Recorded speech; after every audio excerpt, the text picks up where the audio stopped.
Hello students.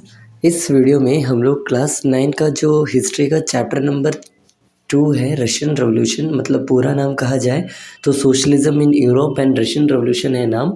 इसी chapter को एक शॉर्ट वे में क्या कहते हैं हम लोग समराइज करना चाहते हैं और आपको रिवीजन पर्पज से ये बहुत ही सही रहेगा। तो चलिए ज़रा जल्दी से देखते हैं इस चैप्टर में क्या क्या है। तो सबसे पहला, अगर आप इस चैप्टर को पढ़ने वाले हो तो कंजर्वेटिज्म, लिबरलिज्म एंड रेडिकल, ये जो 3 टर्म्स है कंजर्वेटिव, लिबरल्स, रेडिकल्स, तीनों में डिफरेंस पढ़ लीजिएगा कि कंजर्वेटिव्स का क्या कहना है, लिबरल्स का क्या सोचना है और रेडिकल्स का क्या अपना अपना सोचना है। तो ये पहला चीज़ जो आप पढ़ के जाइएगा। दूसरा, आपके एनसीईआरटी में साइड बॉक्स में एक नया टर्म दिया गया है सफरेट मूवमेंट, मतलब एक वोटिंग राइट मूवमेंट था। तो ये क्या है, आपको बस वो डेफिनेशन रट के चले जाना है।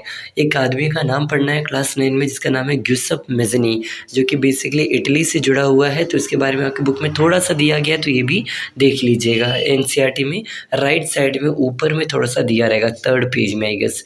उसके बाद आपको ये पढ़ना है कि इस रशिया में जो इंडस्ट्रियल वर्कर्स थे उनका लाइफस्टाइल कैसा था, उनको कैसे कैसे प्रॉब्लम्स को फेस करना था और यहाँ पर इंडस्ट्रीज़ में कैसा चेंज आया। जैसे कि रशिया जो है पहले एक एग्रेरियन कंट्री था, एग्रीकल्चरल बेस्ड कंट्री था, बाद में वहाँ कैसे इंडस्ट्रियल्स आए, आपको ये सब पढ़ना है। देन आपको ये पढ़ना है सोशलिज्म क्या होता है, मतलब समाजवाद। ओके, और इसको कैपिटलिज्म से कंपेयर आप करके पढ़ोगे तो आपको और अच्छे से समझ आएगा, क्योंकि सोशलिज्म मतलब समाजवाद होता है जिसमें लोगों के लिए सरकार काम करेगी, इसके बारे में बोला जाता है। जबकि कैपिटलिज्म पूंजीवाद होता है, इसमें केवल प्रॉफिट कमाने से मैटर रहता है, चाहे बगल वाला आपका मरे सड़े जो हो, डजंट मैटर, बस प्रॉफिट कमाना है। जैसे कि दुनिया को अगर आप 2 हिस्सों में बांटोगे, western countries and eastern countries, तो जो रशिया, इंडिया, ये सब जो देश है ये आपके सोशलिस्ट कंट्री है ईस्टर्न साइड में।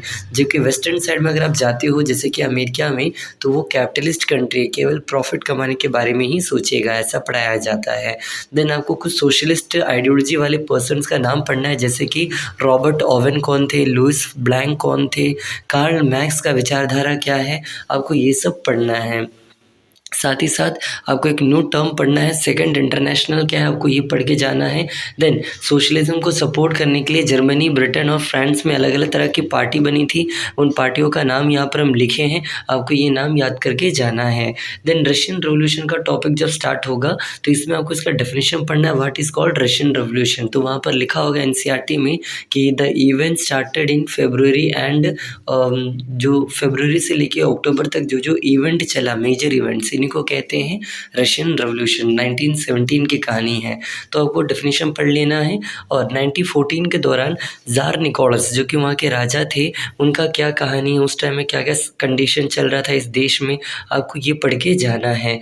साथ ही साथ इस देश का इकोनॉमिक और सोसाइटी कैसा था, आपको ये भी पढ़ के जाना है। एंड फाइनली आपको एक और बात जानना है कि इस देश में, मतलब रशिया में, पहले पार्टीज इलीगल हुआ करता था, बैन हुआ करता था, बट एक सीक्रेट पार्टी थी जो छुप के काम करती थी, उस पार्टी का नाम है RSDWP। आई गेस इसका फुल फॉर्म क्या है, Russian socialist democratic workers party. एक बार और कह रहे सुनिएगा, Russian socialist democratic workers party. ये पार्टी आगे जाके 2 हिस्सों में टूट जाती है या तो बढ़ जाती है। एक का नाम हो जाता है बोल्शेविक जिसके लीडर थे लेनिन, और एक का नाम है मेंशेविक जिसका लीडर थे अलेक्जेंडर केरेंस्की।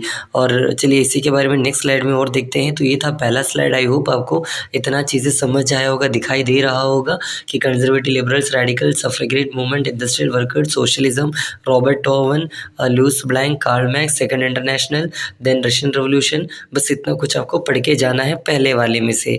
अब चलिए सेकंड स्लाइड और लास्ट स्लाइड की ओर बढ़ते हैं। तो अगर आप इस स्लाइड में देखेंगे तो आपको दिखाई दे रहा होगा जो जो आपको बातें बोली वही सब लिखा हुआ है कि RSDWP पार्टी जो है 2 हिस्सों में बढ़ जाती है। एक था लेनिन का बोल्शेविक और एक का था मेंशेविक जो कि अलेक्जेंडर केरेंस्की के थे। देन लेनिन की विचारधारा क्या है, आपको ये सब थोड़ा पढ़ लीजिएगा। और ऑटोक्रेसी क्या होता है ये पढ़ लीजिएगा। एरिस्टोक्रेसी क्या होता है ये डिफरेंस जान लीजिएगा, ऑटोक्रेसी एरिस्टोक्रेसी का डिफरेंस। देन जदीतीस क्या होता है, आपको ये पढ़ना है कि एक न्यू टर्म था, बेसिकली मुस्लिम डोमिनेटेड एरियाज इसको कहा जाता था रशिया का। ब्लडी संडे इंसिडेंट क्या है, फादर गिब्बॉन की कहानी क्या है, 1905 रेवोल्यूशन क्या है, मतलब ये तीनों सेम ही स्टोरी है, तो आप ये देख लीजिएगा। देन ड्यूमा जो कि वहाँ का पार्लियामेंट था, बेसिकली वहाँ पर एक जगह का नाम है ड्यूमा, तो ये ड्यूमा के बारे में क्या आपने पढ़ा होगा वो ज़रा देख लीजिएगा कि 75 डे बाद ड्यूमा को डिसमिस कर दिया गया था, फिर दोबारा उसको रीएलेक्ट किया गया 3 महीने के अंदर अंदर। Then first world war and Russia का बीच का स्टोरी क्या है, जैसे कि फर्स्ट वर्ल्ड वार के कारण रशिया में इम्पैक्ट क्या पड़ा, रशियन सोल्जर्स कहाँ से कहाँ भाग रहे थे और भागने के दौरान वो क्या कर रहे थे, जिससे कि अगर आपने पढ़ा हो आपको याद होगा कि वो अपने ही ज़मीन की जो अनाज है उसमें आग लगा रहे थे और पानी में जहर मिला रहे थे, क्योंकि दुश्मन अगर आए तो दुश्मन ये जहर खा के और ये पानी पी के, मतलब पानी पी के और खाना खा के मर जाए। तो ये सब आपको पढ़ना है, first world war and impact and its impact in Russian revolution या रशिया। देन फरवरी रेवोल्यूशन क्या है एंड फरवरी के बाद क्या हुआ, आफ्टर फरवरी रेवोल्यूशन आपको ये पढ़ के जाना है।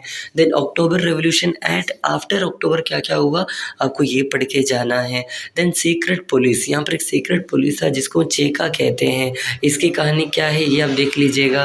देन सिविल वार के बारे में पढ़ लीजिएगा कि इस देश के अंदर आगे जाके सिविल वार हो जाता है, मतलब पहले लेनिन की सरकार आ गई और उसके बाद फिर लेनिन की सरकार भी हट के अब क्या आ गया वहाँ पर बेसिकली लोगों के बीच में क्या हो गया, सिविल वार हो जाता है। इसका रीज़न क्या आपको वो पढ़ के जाना है।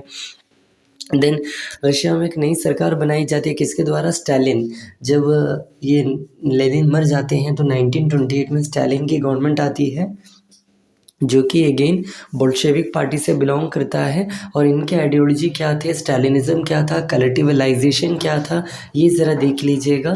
और साथ ही साथ रशिया में यूएसएसआर का इम्पैक्ट क्या पड़ा, ये जो एक टॉपिक है सबसे लास्ट पेज में आपको दिया रहेगा, ये एक बार देख लीजिएगा। और कुछ न्यू टर्म्स है जैसे कि नोमैडिज्म क्या होता है, ऑटोनॉमी क्या होता है, तो इस तरह का टर्म्स पढ़ लीजिएगा।